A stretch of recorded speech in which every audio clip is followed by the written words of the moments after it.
Em maio de 2025, pouco antes de um evento especial, um grupo online percebeu algo misterioso. Eles notaram quedas de internet simultâneas em várias regiões.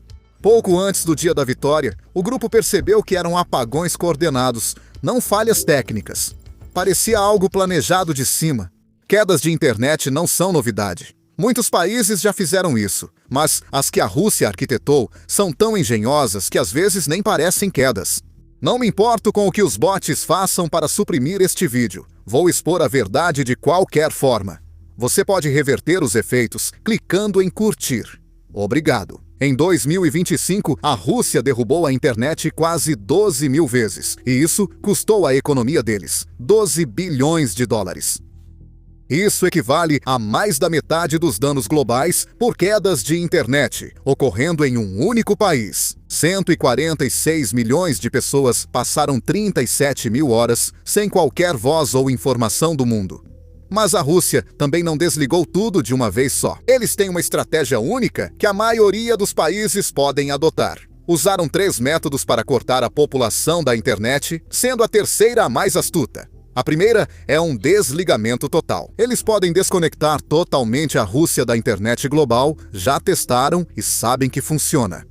A segunda são os desligamentos parciais. Eles escolhem cidades ou aplicativos específicos e simplesmente os desligam. Só em junho de 2025 fizeram isso mais de 650 vezes. Cidades como Nizhny Novgorod, Saratov, Tula, Omsk e Rostov continuaram sendo atingidas repetidamente. Mas no terceiro truque deles, eles não desligam a internet. Eles usam algo chamado de tática de 16 kilobytes. Assim, os dados são limitados a 16 kilobytes, tornando a maioria dos sites ocidentais tão lentos que ficam praticamente inúteis. A internet ainda funciona, então eles afirmam não ter bloqueado nada.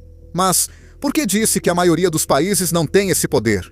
Você pode pensar que a Rússia é um estado autoritário com controle extremo sobre seus principais sistemas. Se outros países bloquearem a internet, enfrentarão forte reação legal e política. A explicação faz sentido, mas o verdadeiro superpoder deles é a RUNET. O governo russo anunciou que o país testou com sucesso a RUNET, uma alternativa nacional à internet global. A RUNET permite que a Rússia controle o tráfego da internet e se desconecte da rede global sem prejudicar seus sistemas digitais. No centro disso está uma lei de 2019. Naquele ano, a Rússia aprovou a Lei da Internet Soberana, permitindo isolar sua internet do resto do mundo. Poucos países conseguem isso por causa da infraestrutura global descentralizada e altos custos econômicos e sociais. A exceção é o projeto de internet soberana da Rússia. Em julho de 2023, eles testaram isso, desconectando toda a internet russa para garantir que funcionava. Surpreendentemente, funcionou. Parece um passo para a autossuficiência, mas há um lado negativo.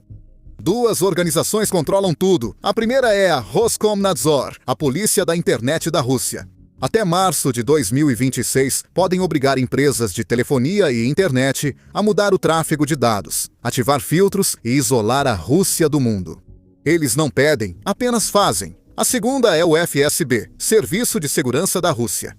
Eles operam secretamente algo chamado SORM, que permite ver cada mensagem, ligação e e-mail na Rússia. Eles não precisam pedir acesso às empresas de internet. Eles já têm esse acesso. Você pode perguntar, se é segredo, como sabemos que estão lendo as mensagens? Em junho de 2025, o FSB prendeu alguém na Crimeia, que, segundo eles, estava espionando bases militares russas para a Ucrânia. Ao anunciar, disseram especificamente que ucranianos usam cada vez mais Telegram e WhatsApp para recrutar russos para espionagem e sabotagem. Como eles descobriram quais apps eram usados para espionagem?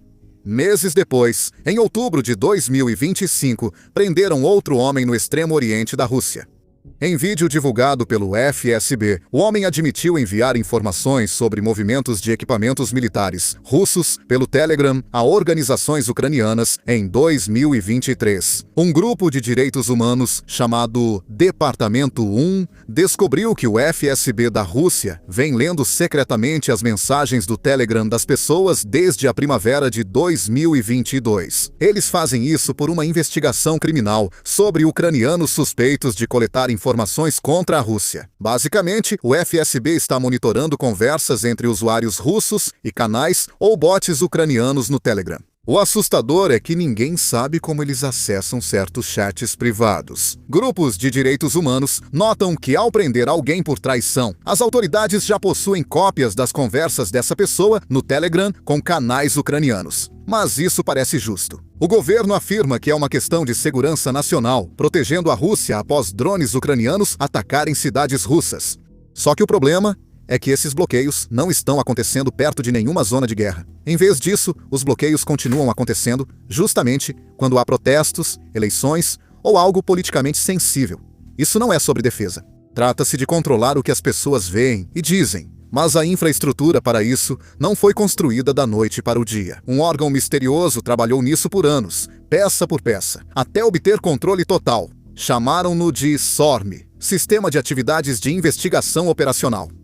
É o sistema de vigilância do FSB. Entre 2016 e 2024, os tribunais russos aprovaram pedidos de vigilância quase 7 milhões de vezes. Só em 2023, mais de 500 mil pedidos foram aprovados. Apenas 272 foram rejeitados. Isso é uma taxa de rejeição de apenas 0,05%. O SORM dá aos agentes do FSB acesso direto a todo o tráfego telefônico e de internet sem necessidade de mandado. Empresas de telecomunicações não sabem quando são monitoradas. O FSB apenas intercepta, e as leis vieram depois. Em 2014, a Rússia determinou que dados de cidadãos russos devem ser armazenados em seu território. Em julho de 2025, proibiram empresas de coletar dados pessoais usando bancos de dados fora do país. As multas chegam a 18 milhões de rublos. A Lei Yarovaya, de 2016, obrigou APIs de mensagens a dar suas chaves de criptografia ao FSB e guardar mensagens por 6 meses.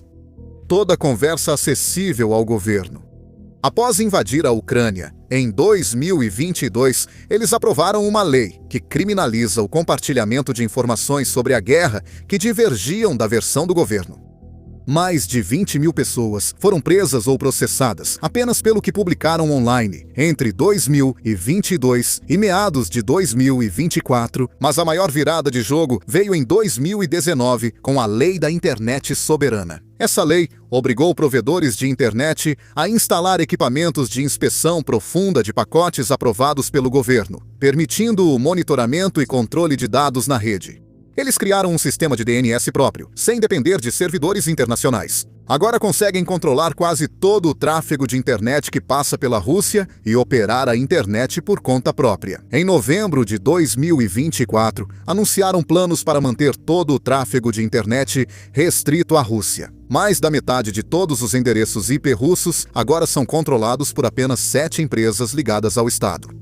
Todas as grandes empresas de internet, como Rostelecom, Megafon, Vimpelcom e MTS, instalaram dispositivos TSPU que permitem ao governo bloquear ou desacelerar qualquer coisa a partir de um ponto central. A Rússia investirá 60 bilhões de rublos, cerca de 660 milhões de dólares, em 5 anos, a partir de 2024, para construir e atualizar o sistema, sem pressa.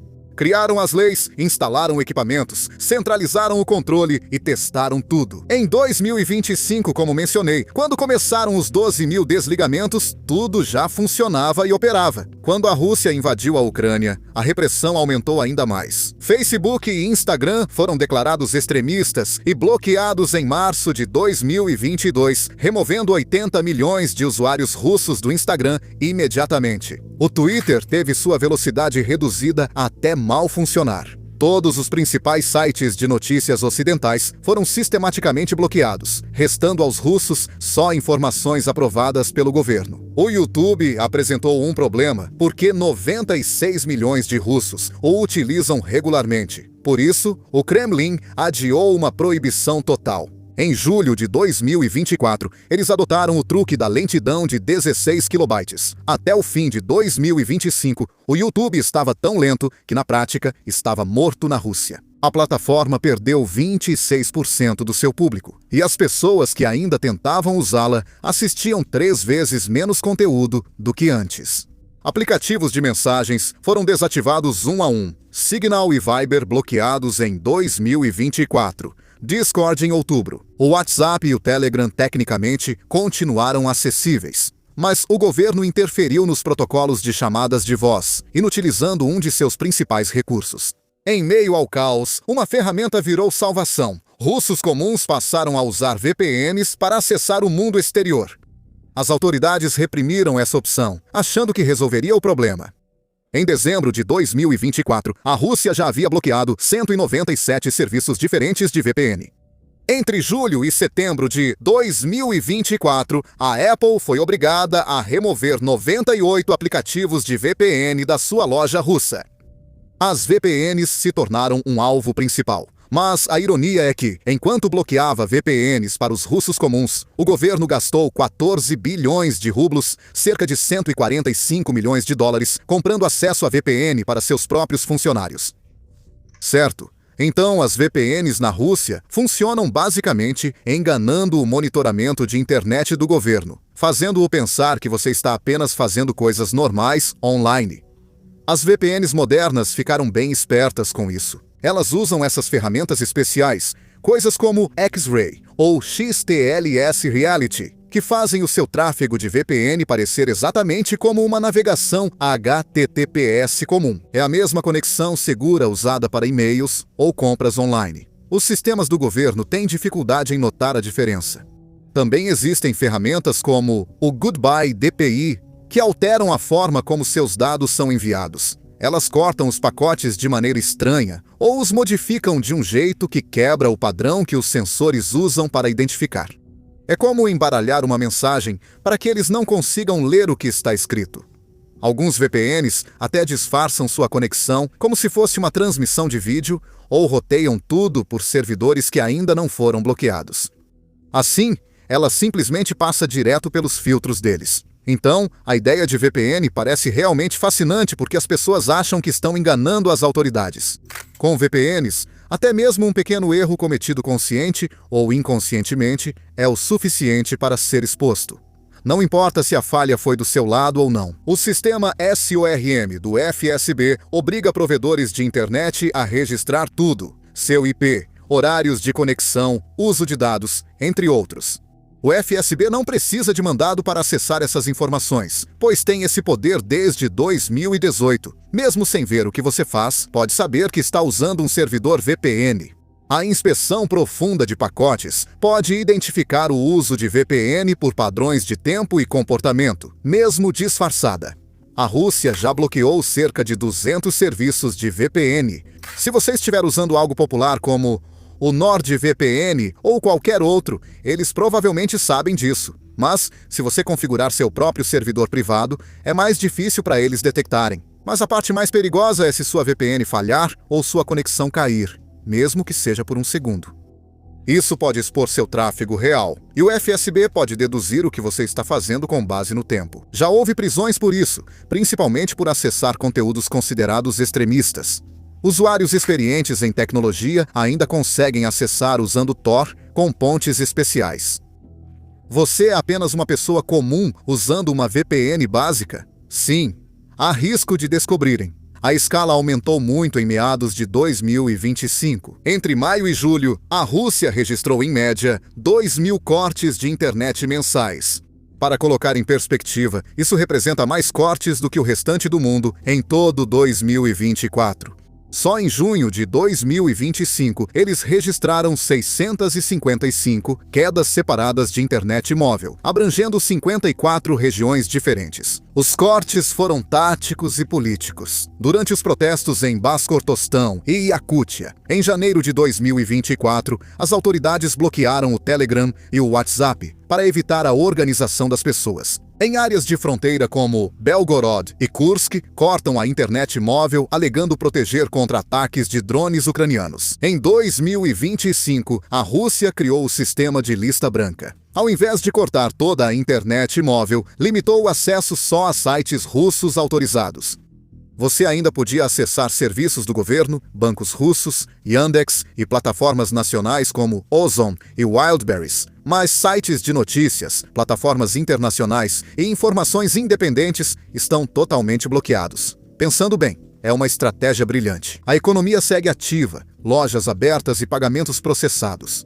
Mas a população permanece totalmente isolada do exterior. Mas para os russos comuns, isso não é nada menos do que um pesadelo. A partir de outubro de 2025, as chamadas do Telegram e do WhatsApp estão bloqueadas em 34 regiões, o que representa 40% do país.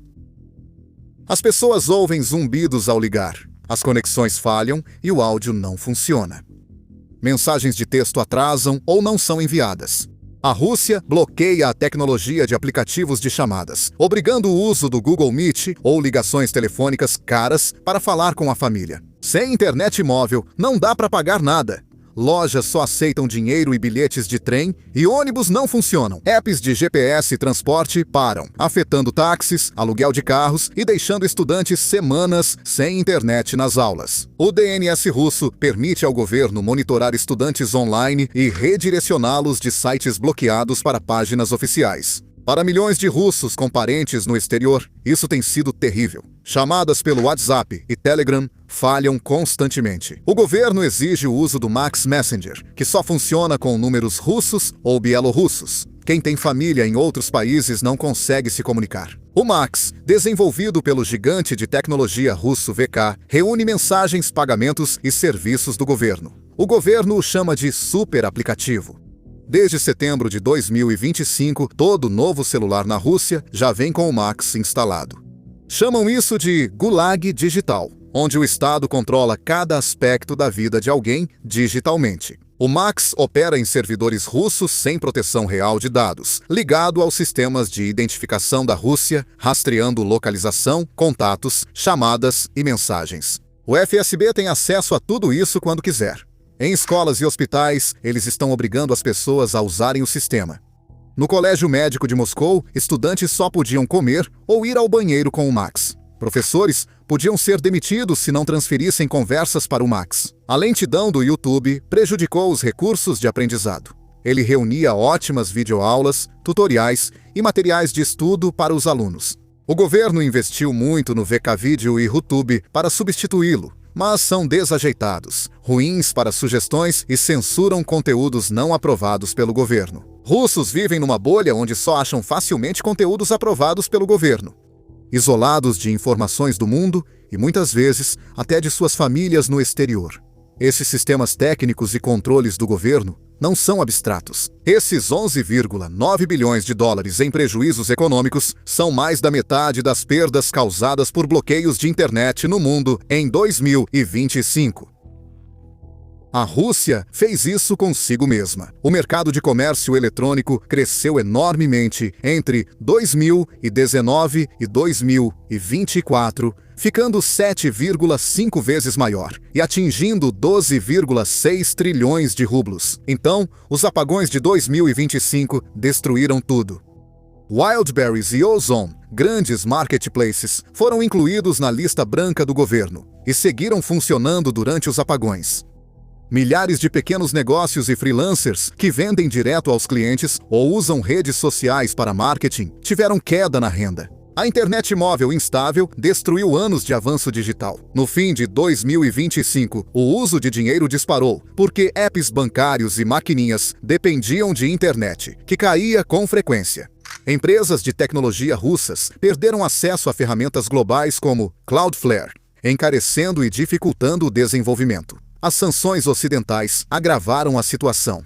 Em junho de 2024, os Estados Unidos proibiram venda de suporte de TI e serviços em nuvem para pessoas na Rússia. Empresas russas precisaram adquirir equipamentos de fontes duvidosas no mercado cinza ou recorrer a produtos fabricados na Rússia, elevando os custos. A qualidade piorou.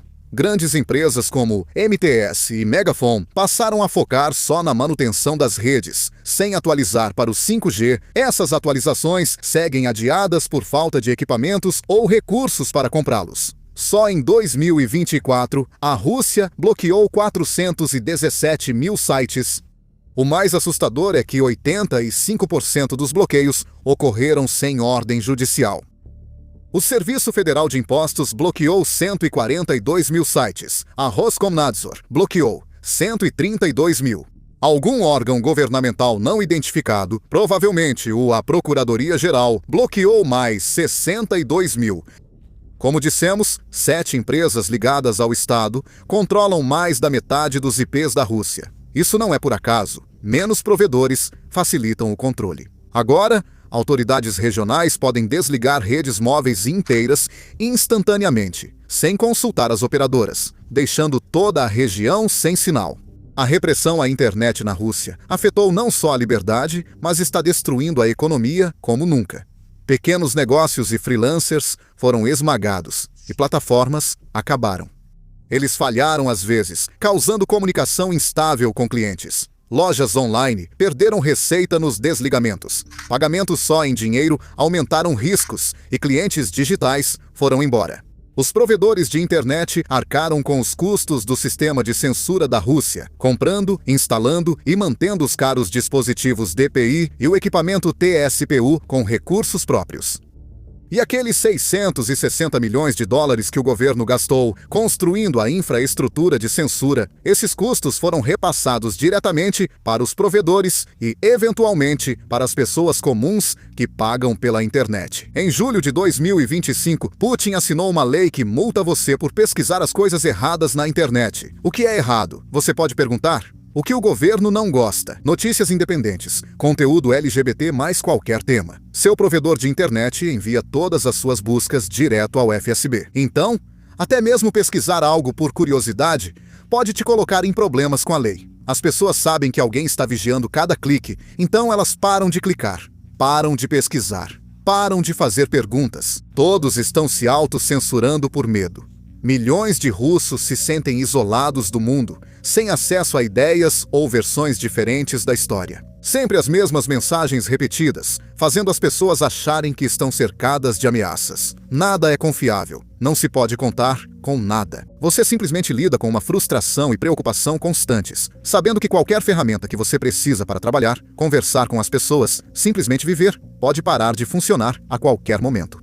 As pessoas sabem que alguém está vigiando cada clique. Então, elas param de clicar, elas param de pesquisar, elas param de fazer perguntas. Todo mundo está se censurando porque está com medo. Milhões de russos se sentem isolados do mundo, sem acesso a ideias diferentes ou ao outro lado da história. Mensagens repetidas sem parar fazem as pessoas acharem que estão cercadas de ameaças. Nada é confiável. Não se pode contar com nada. Você simplesmente lida com frustração e preocupação constantes, sabendo que qualquer ferramenta que você precisa para trabalhar, conversar com as pessoas, simplesmente viver, pode parar de funcionar a qualquer momento. Apesar de todo esse controle, muitos russos ainda tentam acessar a internet verdadeira. Isso se tornou um jogo constante de gato e rato entre as pessoas e o governo.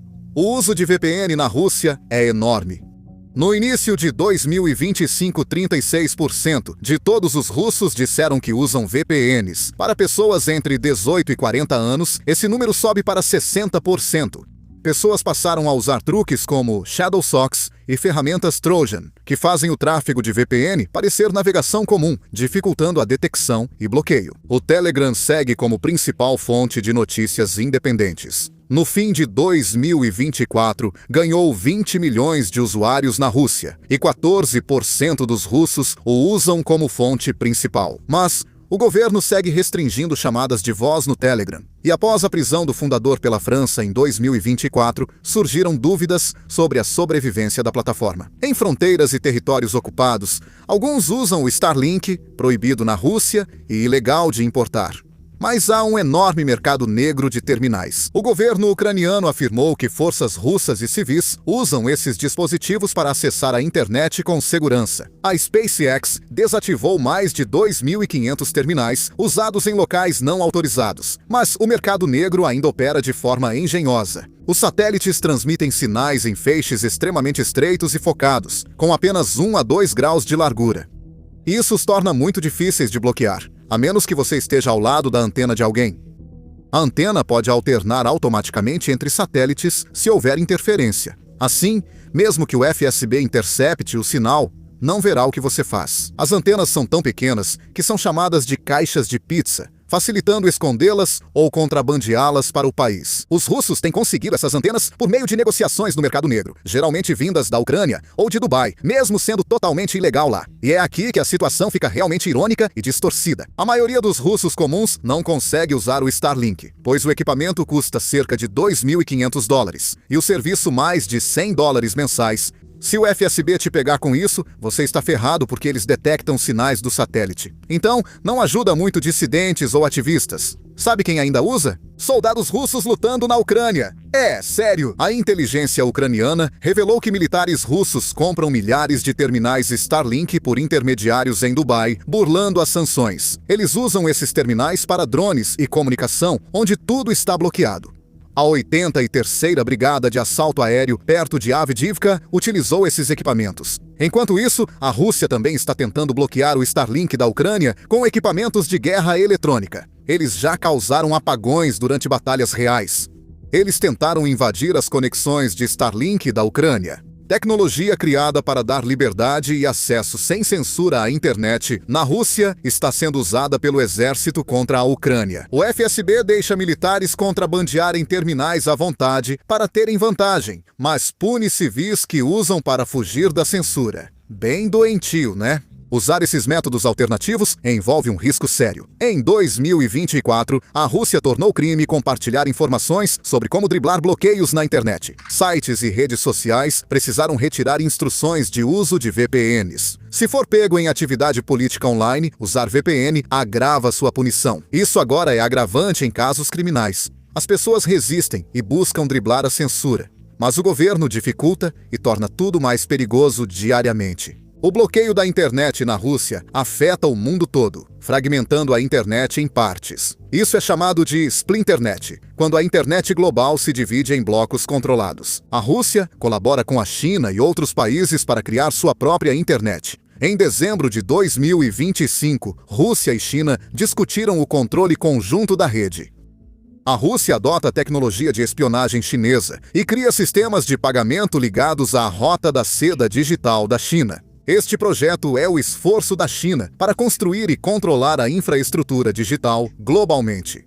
Cabos de internet, redes 5G, vigilância, serviços em nuvem e pagamentos digitais fazem outros países dependerem da tecnologia chinesa, em vez dos sistemas ocidentais. A Rússia acabou de mostrar a todos os ditadores como fazer isso. Eles provaram que é possível isolar o país da internet mundial e manter as coisas funcionando, mesmo que de forma pior. O governo dos Estados Unidos proibiu a venda de certas tecnologias à Rússia em 2024 e 2025 para barrar o acesso a equipamentos de espionagem. Isso também dificultou que russos comuns acessem ferramentas para driblar a censura. Grandes empresas de tecnologia estão sem saída. O Google foi desacelerado na Rússia e criadores russos não podem mais monetizar no YouTube. As funções básicas do Android seguem disponíveis. Quando a Rússia culpou o Google pela lentidão do YouTube, o Google respondeu que era culpa da própria Rússia. A Cloudflare ajuda a driblar a censura. Então a Rússia atacou a empresa. Em meados de 2025, a Rússia já havia bloqueado quase tudo da Cloudflare.